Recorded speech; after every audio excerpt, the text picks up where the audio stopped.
Hello friends, Mukesh Manoharan ஸ்டுடியோவுக்கு உங்களை வரவேற்கிறேன். உள்ளே போறதுக்கு முன்னாடி அப்படியே அந்த சப்ஸ்கிரைப் பட்டனை தட்டிட்டு பெல் ஐகானையும் கிளிக் பண்ணிடுங்க. அப்பதான் நம்ம அப்டேட்ஸ் உடனுக்குடன் உங்களுக்கு வந்து சேரும். சரி, விஷயத்துக்கு வருவோம். நிறைய பேர் என்ன நினைக்கிறாங்கன்னா, பணத்தை சேமிச்சு வச்சா பெரிய பணக்காரர் ஆகிடலான்னு. ஆனா நான் ஒரு சீக்ரெட் சொல்லட்டுமா? வெறும் சேமிப்பு மட்டுமே ஒவ்வொரு வருஷமும் உங்களை கொஞ்சம் கொஞ்சமா ஏழையாக்கிட்டு இருக்குன்னு சொன்னா நம்புவீங்களா? ஆமாங்க, அதான் உண்மை.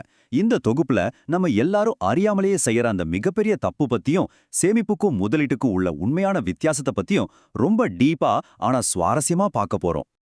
இப்போ உங்ககிட்ட ஒரு சிம்பிளான கேள்வி கேட்கிறேன். அடுத்த 10 வருஷத்துக்கு மாசம் மாசம் சரியா 10,000 ரூபாய் நீங்க சேமிக்கிறீங்கன்னு வச்சுப்போம். நீங்க பணக்காரர் ஆகிடுவீங்களா? நம்மள 90% பேரோட பதில் கண்டிப்பா ஆமா அப்படிங்கறதா தான் இருக்கும். ஏன்னா 10 வருஷங்கிறது பெரிய டைம், 10,000ங்கிறது ஒரு நல்ல தொகை. ஆனா இங்க தான் ஒரு பெரிய ஷாக் இருக்கு. நீங்க பணக்காரர் ஆகிறத விட உங்க பணத்தோட மதிப்பை இழக்கிறதுக்கு தான் அதிக வாய்ப்பு இருக்கு. என்னது, பணத்தை இழக்கிறோமா? கேட்கறதுக்கே கொஞ்சம் ஷாக்கிங்கா இருக்குல்ல. அது எப்படின்னு இப்ப படிப்படியா உடைச்சு பார்ப்போம். இந்த புதிரை சால்வ் பண்ண இன்னைக்கு நம்ம 4 முக்கியமான விஷயங்களை பார்க்க போறோம். அமைதியான திருடன், வளர்ச்சியின் இயந்திரம், சரியான சமநிலை, அப்புறம் செயல் திட்டம். வாங்க நேரா உள்ள போலாம். முதல் விஷயம், பகுதி 1, அமைதியான திருடன். நம்ம பணத்துக்கு நிஜமாவே என்ன நடக்குதுன்னு தெரிஞ்சுக்க முதல்ல பேசிக்ஸ்ல இருந்து ஆரம்பிப்போம். சேமிப்பு, அதாவது சேவிங்ஸ்னா என்ன? ரொம்ப சிம்பிள்.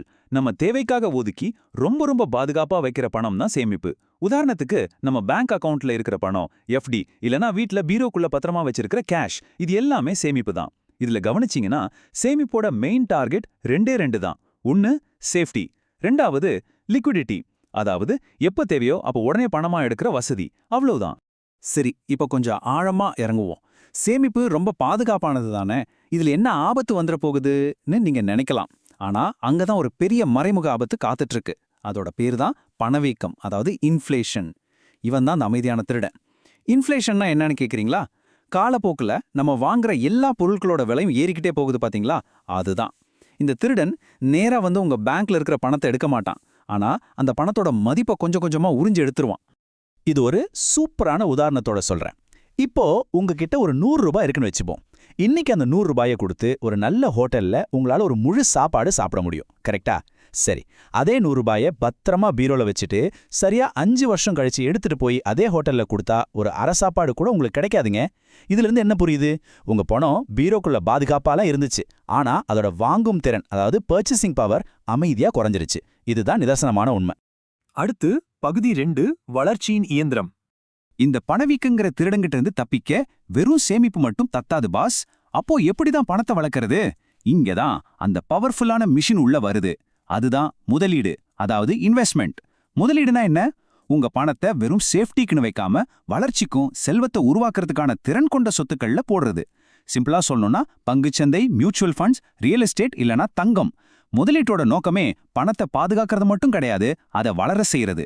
ஒரே வரியில சொல்லணும்னா சேமிப்பு உங்க பணத்தை பாதுகாக்கும், ஆனா முதலீடு உங்க பணத்தை வளர்க்கும். இங்கதான் நம்மள 90% மக்கள் பண்ற அந்த மிகப்பெரிய தப்பு நடக்குது. நிறைய பேர் சேமிப்பையும் முதலீட்டையும் ஒண்ணுதான் அப்படின்னு தப்பா நினைச்சிட்டு இருக்காங்க. பயத்தினால தங்களோட மொத்த பணத்தையும் சாதாரண சேவிங்ஸ் அக்கவுண்ட்லயோ எஃப்டிலயோ போட்டு வச்சிடுறாங்க.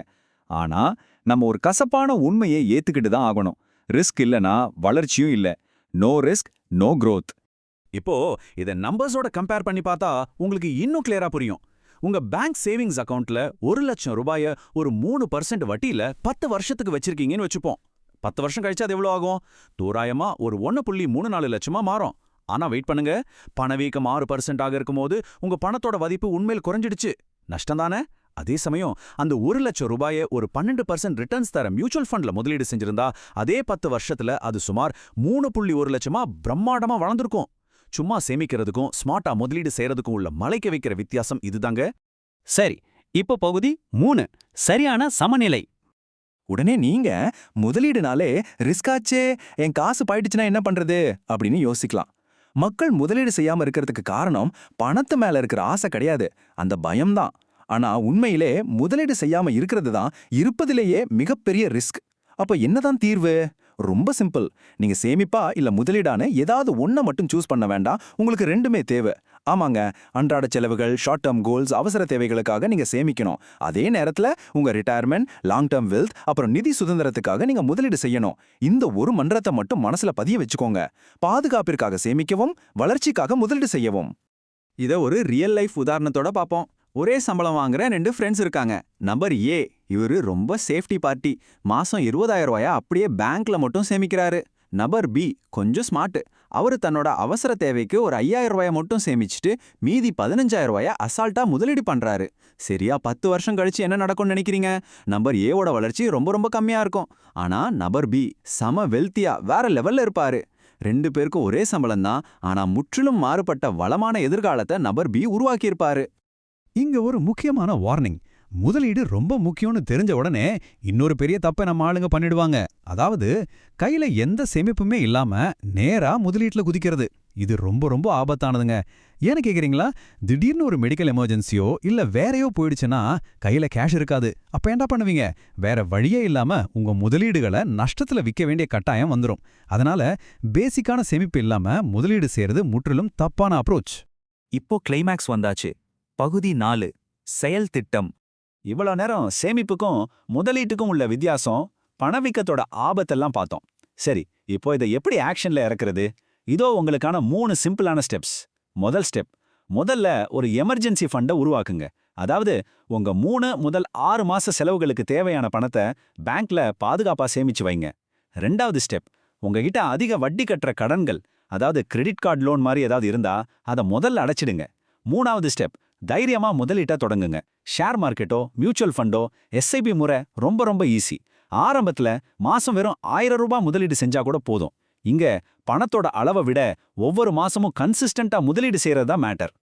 இந்த மொத்த தொகுப்போட மைய கருத்தை ஒரே வரியில சொல்லணும்னா, உங்க மைண்ட் செட் மாறணும். நான் பணத்தை சேமிக்க கத்துக்கணும் அப்படின்னு நினைக்கிறத இன்னியோட விட்டுடுங்க. அதுக்கு பதிலா நான் என் பணத்தை எப்படி வளர்க்கறதுன்னு யோசிக்க ஆரம்பிங்க. செல்வத்தை உருவாக்குறதுக்கான அல்டிமேட் ஃபார்முலா இதுதான். முதல்ல வருமானம் ஈட்டுறீங்க, அதுலேருந்து அவசர தேவைக்கு சேமிக்கிறீங்க, மீதமுள்ளதை முதலீடு செய்றீங்க. அப்புறம் உங்க பணம் தானா வளருது. திரும்பவும் சொல்றேன், சேமிப்பு உங்க பணத்தை பாதுகாக்கும், ஆனா முதலீடு மட்டும்தான் உங்க எதிர்காலத்தை அழகா உருவாக்கும். நம்ம ஃபைனல் கன்க்ளூஷனுக்கு வந்துட்டோம். அடுத்த முறை நீங்க பணத்தை பேங்க்ல போடும்போது உங்ககிட்டயே இந்த ஒரு கேள்வியே கேட்டுக்கோங்க. ஏன் பணம் எனக்காக உழைச்சிட்டு இருக்கா, இல்ல எந்த பிரயோஜனமும் இல்லாம சும்மா தூங்கிட்டு இருக்கா? யோசிச்சு பாருங்க. இந்த தகவல் உங்களுக்கு உண்மையிலேயே பயனுள்ளதா இருந்திருந்தா, சேமிப்பு மட்டுமே போதும்னு இன்னமும் நம்பிட்டு இருக்க உங்க ஃப்ரெண்ட்ஸ் அண்ட் ஃபேமிலிக்கு இதை உடனே ஷேர் பண்ணுங்க. பர்சனல் ஃபினான்ஸை பத்தி ரொம்ப சிம்பிளா தெரிஞ்சுக்க முகேஷ் மனோகரன் ஸ்டுடியோவை சப்ஸ்கிரைப் பண்ண மறந்துடாதீங்க. இதே மாதிரி இன்னொரு செம்ம சுவாரஸ்யமான டாபிக்கோட உங்களை வந்து சந்திக்கிறேன். பாய்.